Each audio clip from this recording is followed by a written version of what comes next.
আসসালামু আলাইকুম প্রিয় দর্শক, আমরা পেঁপের গাছ যে লাগাইছিলাম বিগত এক মাস হলো। তা আলহামদুলিল্লাহ যে কটা আছে খুব সুন্দর আছে। এখন ওই বাতাসে কি হইতেছে, বাতাসে হেলে যাচ্ছে। এখন হেলে যাওয়ার জন্য কি করতে পারি?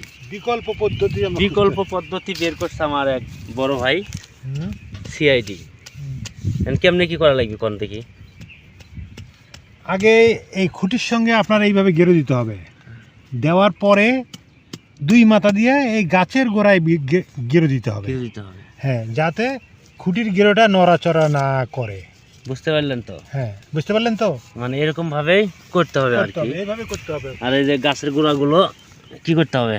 একটু মাটি দিতে হবে না? মাটি তো দিছি আমরা না?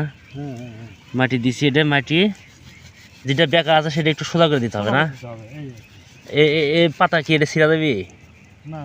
মানে পাতা যত ছিঁড়বেন তত অক্সিজেন গাছ কম পাইবি, তাই না? এটাই তো নাকি?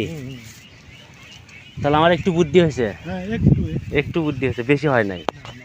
তো সবাই দোয়া করবেন আমার জন্য বেশি বেশি বুদ্ধি হয় নাকি? আল্লাহ হাফেজ।